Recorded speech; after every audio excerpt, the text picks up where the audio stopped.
What's up, you guys? 80 from Seaside. Here we have Rick from over at Seaside, guys. And today we wanted to make a quick little video on how to approach deals, how to approach dealers, how to talk to them, how to really get that ball rolling when you're thinking about making a purchase.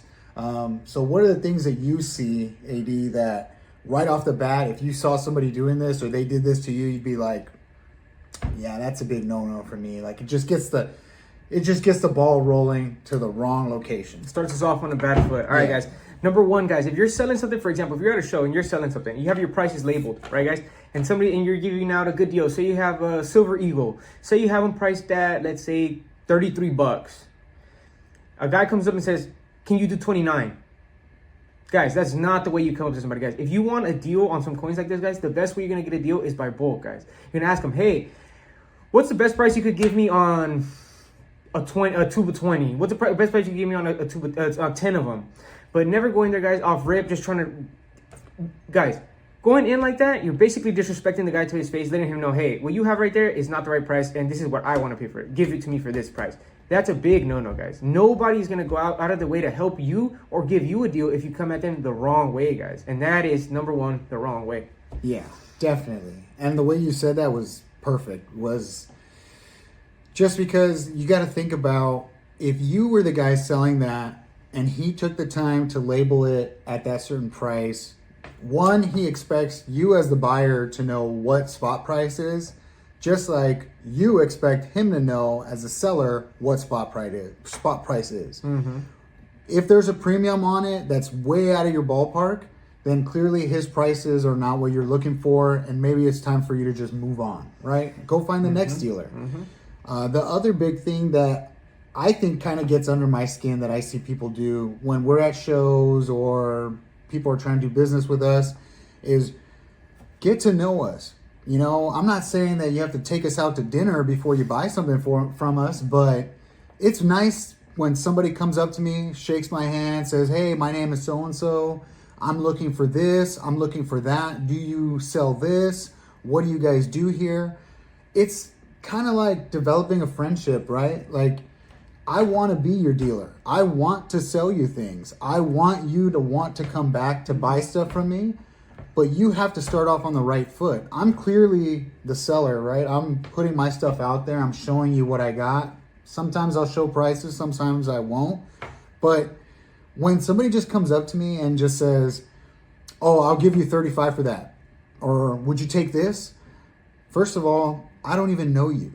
I don't know if you're serious about making the deal. I don't know if you want to buy 100 of them. I don't know if you just want that one because whatever.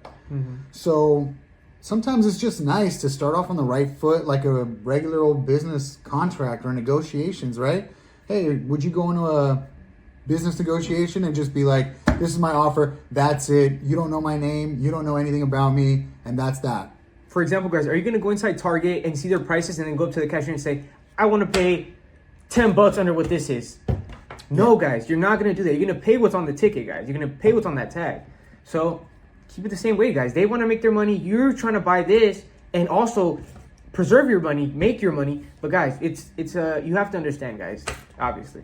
And I'm not saying like always pay Above or always throwing extras for it. No, guys, of course, never do that. Don't do that, guys. But just be mindful. Be mindful of what you're doing. Be mindful of the prices, guys. Number one, that's the number one thing. Be mindful of the prices. How much is this actually going for? How much is his premium on it? If a coin is going for $35 and the guy's selling it to you for $55, then there's probably a little wiggle room, right? There's probably a little bit of negotiation there. Yeah, guys, you could be like, "Hey, okay, how much could you do? 50, 45, you know, that throwing some options like that." But never ever, guys, come in off rip, big huncho, trying to knock this guy off his game by giving him the bare minimum, guys.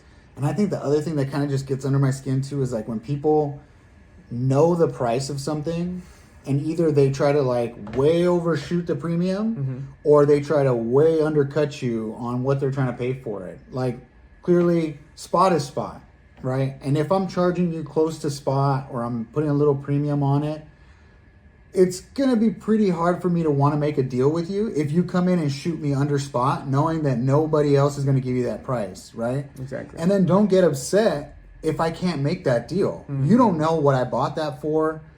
You don't know what my situation is with my inventory and stuff like that, or how much interest I have in that piece. So don't get upset. As a seller, I don't get upset. I kind of just shrug it off and laugh and just say like, no, I can't do that. Sorry. But as a buyer, know that, hey, you're kind of being disrespectful, and any other deals that we could try to make in the future, you're already starting off on a bad note. Guys, first impression, guys. Yeah. Don't haggle your ass off. Don't try to basically put this guy out on the street. This guy needs to make a little bit of money too. It's his business. Like you said, you wouldn't go into Costco or Target or anything like that and immediately try to pay 50% of what the sticker price is at. So kind of like, just don't be a douche, right? Don't be a douche. You want to show respect to the seller, and sellers want to show respect to the buyers, because we want that connection of a lifelong, partnership where if you want something, if you got some extra money and you want to spend it on some precious metals, I want you to call me first. And I want to be able to, like, when I get the stuff that I know you like, I want to be able to pick up the phone and say, hey, look, man, I know you're always a good buyer. You've always been good to me. You've never beat me up on prices. I just got this set right now that I need to get rid of, and I want to give you a good price on it because you've been good to me. So just touching on that, know what you're walking into and just be respectful ultimately.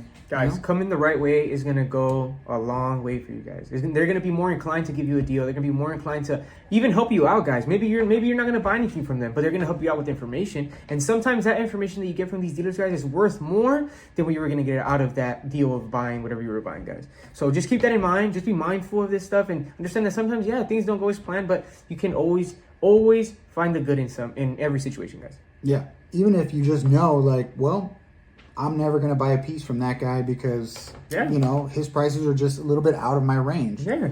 It's not his, it's not his fault what your budget is. And, you can't dictate that, but. And maybe some other people don't mind spending that premium that he has, or maybe they don't mind spending all that extra on a certain piece, for example. But just understand, hey, make the decision. Hey, okay, I'll stay away from this guy. I need to stay within my budget or my means. Let me go stay with this guy, for example. Or let me look around and shop for the best prices. Yeah, and even like respecting the time, right? Like everybody's time is valuable. I know that there are certain dealers out there that I just won't buy from for many reasons. I don't waste my time. I don't waste their time by going and asking them and, beating them up on price, telling them what the spot price is, telling them what they should be charging me. I don't do that because time is valuable, right? I'm not going to waste your time if I'm not going to buy from you, and I'm not going to waste my own time when I could be out there looking for better deals. So be mindful, be respectful, and approach it like it's going to be a friendship where you guys are going to be buying and selling to each other for a long time. You want to develop that good connection, all right? Yep. So that was a tip of today. And Seaside, gold and silver out. Out, guys.